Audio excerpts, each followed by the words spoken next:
If you walk down any street in America and ask 100 people who controls the global financial system, they will give you the same answers. They will say JP Morgan. They will say Goldman Sachs. They will point to the Federal Reserve. They are looking at the wrong targets.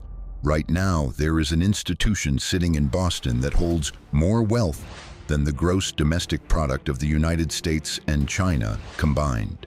They control over $49 trillion in global custody assets. Along with BlackRock and Vanguard, they are the largest shareholder in 88% of the S&P 500. But unlike BlackRock, they operate in complete, terrifying obscurity. If JP Morgan collapsed tomorrow, it would be a disaster. If this company disappeared tomorrow, the entire global financial system would literally cease to function. They promised to safeguard the retirement savings of hundreds of millions of people. And then, when no one was looking, they systematically skimmed billions of dollars right out of the accounts of teachers, firefighters, and public workers, all while their traders laughed about it in private messages.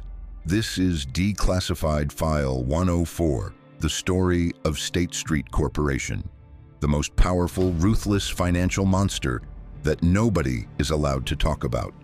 To understand how State Street built an invisible monopoly, you have to understand a fundamental flaw in the stock market that almost destroyed Wall Street in the late 1960s. Back then, every single stock trade was processed by hand. If you bought a share of Ford Motor Company, a physical paper certificate had to be located, signed, transferred, and delivered by armies of clerks in basement back offices. By 1968, trading volume exploded. Wall Street was choking to death on its own paperwork.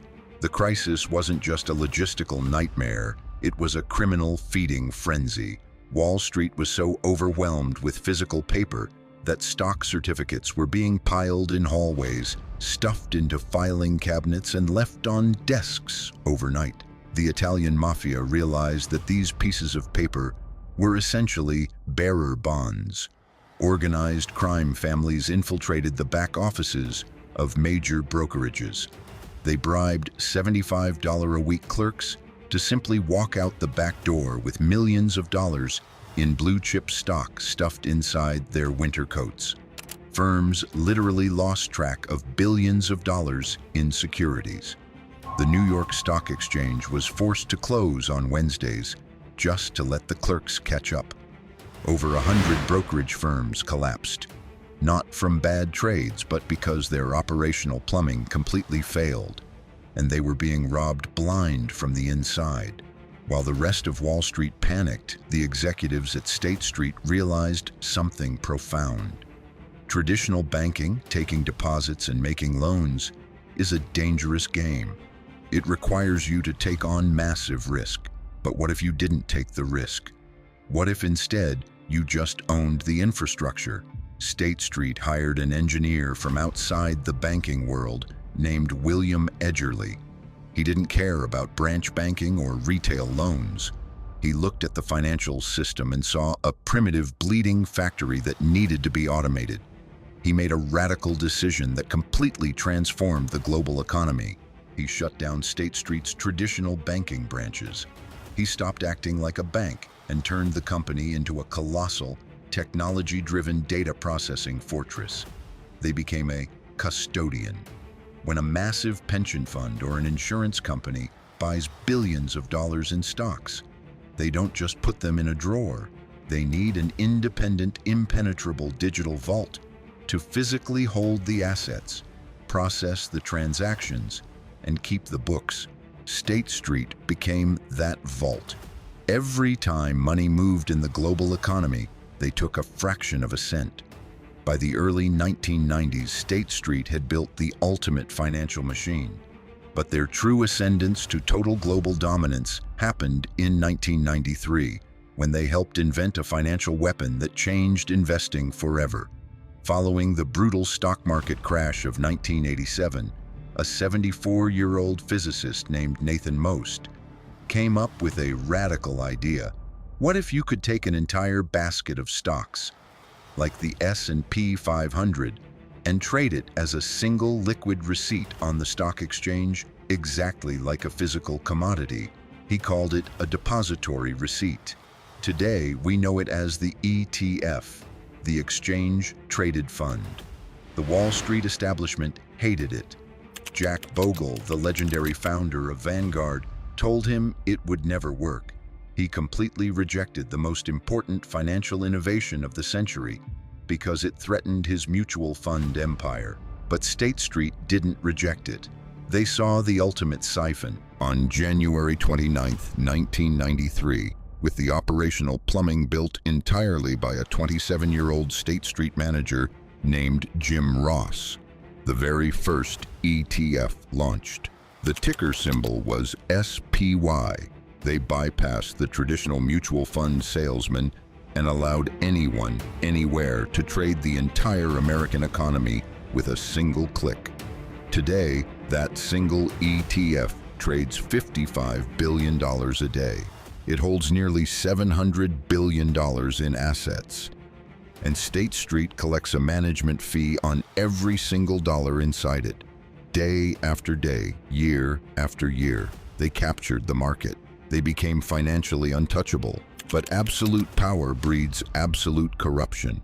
For 11 years, from 1998 to 2009, State Street ran one of the most brazen systemic wealth confiscation schemes in modern banking history.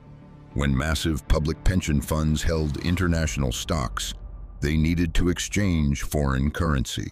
They trusted State Street to execute those trades at the best possible market rate.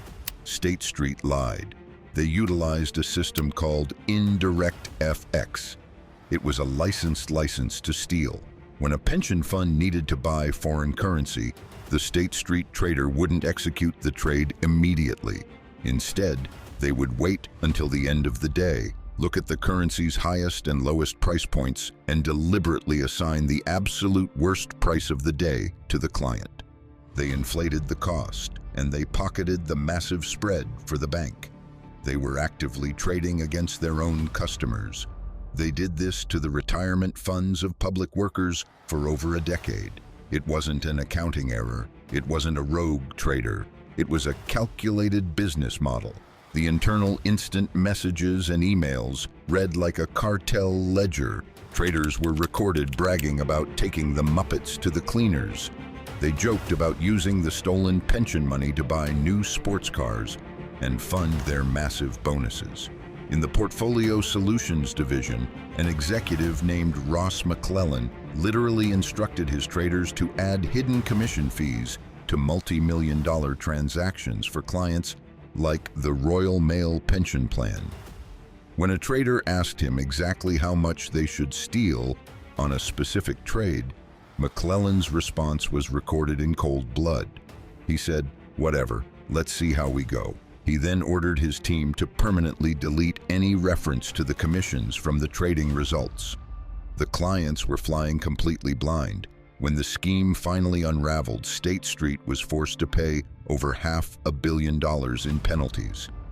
But out of a massive corporate hierarchy that orchestrated a decade-long fraud, only one man, Ross McClellan, went to federal prison.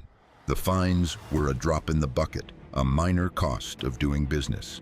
Today, State Street manages $49 trillion, and they have realized that when you control that much of the world's wealth, you don't just track the market, you dictate reality. In late 2024, the Attorney General of Texas filed a historic, unprecedented lawsuit against State Street, BlackRock, and Vanguard. He didn't accuse them of bad banking. He accused them of acting as an illegal cartel, because these three companies manage the ETFs that own a massive percentage of the American energy sector. They have the power to vote out corporate boards, dictate company policy, and force American coal and oil producers to slash their own production to meet ESG green energy mandates. They don't need to pass laws in Congress.